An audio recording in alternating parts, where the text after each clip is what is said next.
की आमच्या केंद्र सरकारच्या रेल्वे खात्याच्या मार्फत आमच्या नागरिकांना, कणकवलीतल्या नागरिकांना काही सुविधा पुरवण्याच्या दृष्टिकोनातून काही प्रकल्पांचं उद्घाटन, म्हणजे आता तो सरकता जिन्याचा असो, आता VIP लाऊंजचा विषय असो, 100 प्रश्नांमधले 2 प्रश्न सोडवले आहेत, 98 अजून राहिलेले आहेत.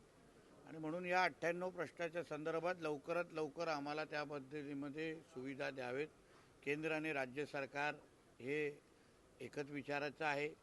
संबंधित खात्याचे मंत्री अतिशय सक्षम आहेत. आमचे वैष्णवजी खासदार स्वतः राणेसाहेब आहेत, आम्ही लोकप्रतिनिधी आहोत. आणि म्हणून आमची एवढीच अपेक्षा आहे की रेल्वे हे आमच्या दृष्टिकोनातून अत्यंत महत्त्वाचं आहे, साधन आहे मुंबईच्या दिशेने जाणारं. आणि म्हणूनच या सगळ्याकडे जेव्हा नागरिक इथे आमच्या कणकवली स्टेशनमध्ये उभे राहतात तेव्हा त्यांना सुविधा भेटली पाहिजे. वर्षानुवर्ष असलेला एक जो कळीचा मुद्दा आहे की प्लॅटफॉर्मवर उभं राहिल्यानंतर जो वरती छप्पर लागला पाहिजे, तो छप्पर लवकरात लवकर लावावा ही आमची मागणी आहे. त्या बाबतीमध्ये लोकप्रतिनिधी म्हणून मीही आग्रही आहे. आता पावसाळ्यात येण्यानंतर एवढं चांगलं, खरं म्हटलं तर ह्याचं सगळं श्रेय आपण आदरणीय रवी चव्हाण साहेबांना दिलं पाहिजे. कारण का उतरल्यावर जे काही विमानतळासारखा जो फील येतो त्याचं सगळं श्रेय आदरणीय रवी चव्हाण साहेबांनी जेव्हा ते मंत्री होते तेव्हा हे सगळे रेल्वे स्टेशन त्यांनी सुधार करून घेतले. पण उर्वरित काम आता थोडं सेंट्रल रेल्वेने थोडं मनावर घ्यावं अशी माझी साधारण अपेक्षा आहे. कारण का आता नाहीतर नागरिकांना वाटेल की नुसतं जो काही सरकता जिना नीट केला जातो आहे, AC लाऊंज ती नीट केली जाते, बाकी सगळ्या प्रश्नांकडे रेल्वे लक्ष देईल अशी माझी अपेक्षा आहे. आणि त्याचा पाठपुरावा मीही करेन, नाहीतर तक्रार करण्यासाठी मी दिल्लीला जाऊ शकतो. साहेब, एक सिंधुदुर्गकरांसाठी एक आनंदाची बातमी आहे. कोल्हापूर ते वैभववाडी असा एक 108 किलोमीटरचा DPR तयार झाला आहे. सन्मान्य राणे साहेबांनी ची ही फार महत्त्वाची आणि जुनी मागणी आहे. त्याला आदरणीय सुरेश प्रभू साहेबांनी चालना दिली होती. आता आमच्या फडणवीस साहेब जे राज्याचे मुख्यमंत्री आहेत त्यांना या प्रकल्पाचं खऱ्या अर्थाने महत्त्व कळलेलं आहे की ह्या पश्चिम महाराष्ट्राला जेव्हा आपण कोकणाशी जोडू तेव्हा इकडला शेतीचा व्यवहार असो, दोन्ही बाजारपेठ एकत्र येतील, मोठ्या प्रमाणामध्ये रोजगार निर्माण होईल. आणि म्हणूनच डिसेंबरच्या आमच्या अधिवेशनामध्ये मुख्यमंत्री साहेबांनी आमच्या बंदर खात्याच्या बैठकीमध्ये त्या प्रकल्पाला चालना दिली.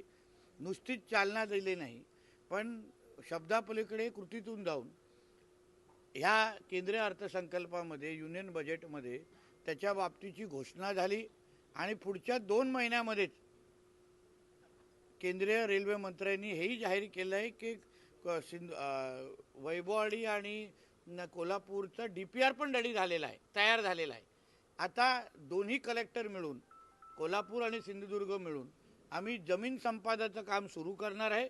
आणि लवकरच जेव्हा तो प्रकल्प झाला तेव्हा आम्ही वर्षानुवर्ष बोलतोय कोकणातल्या जनतेचं दरडोई उत्पन्न दुप्पट करणं, त्याचा खऱ्या अर्थाने श्रेय की सिंहाचा वाटा हे ह्या कोल्हापूर वैभववाडीच्या प्रकल्पाला द्यायला पाहिजे. सर, सिंधुदुर्ग जिल्हा हा महाराष्ट्रामध्ये पहिला जिल्हा आहे जो निधी खर्च करण्यात 1 नंबरला. नाही, नक्कीच ही समाधानाची बाब आहे.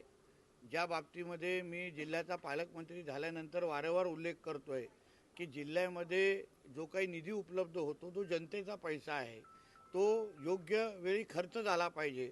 अखर्चित निधी असणं हे भूषणव नाही. राणेसाहेब नेहमी आक्षेप घेतात, निलेशजी नेहमी याच्याबद्दल विरोधी विचार मांडतात. म्हणून आमचा मुद्दा एवढाच आहे की आलेला निधी योग्य वेळी खर्च झाला पाहिजे. आता 31 मार्चच्या 3-4 दिवस अगोदरच संपलेला आहे. ती समाधानाची बाब असतील तरी पण मी काही पूर्ण समाधानी नाही. माझी अपेक्षा आहे की डिसेंबरपर्यंतच हा निधी खर्च झाला पाहिजे. पण ह्यावेळी थोडं प्रशासनाला का सूट देईन, कारण का ह्यावेळी निवडणुका होत्या. डिसेंबर ते एप्रिलपर्यंत, मार्चपर्यंत निवडणुकाच होत्या, म्हणजे नोव्हेंबर टू मार्चपर्यंत निवडणुका होता, आचारसंहिता होती. म्हणून आम्ही काही योग्य वेळी खर्च करू शकलो नाही. आता येणाऱ्या वर्षामध्ये निवडणुका नाही आहेत, म्हणून एप्रिलपासून त्याचं आम्ही नियोजन सुरू करणार. आणि डिसेंबरमध्ये पर्यंत जे काय आम्हाला 307 कोटी मिळालेले आहेत ते पूर्ण खर्च करून आम्ही परत एकदा आदरणीय देवेंद्र फडणवीस साहेबांकडे जाऊ, जे अर्थ खाते पण त्यांच्याकडेच आहे.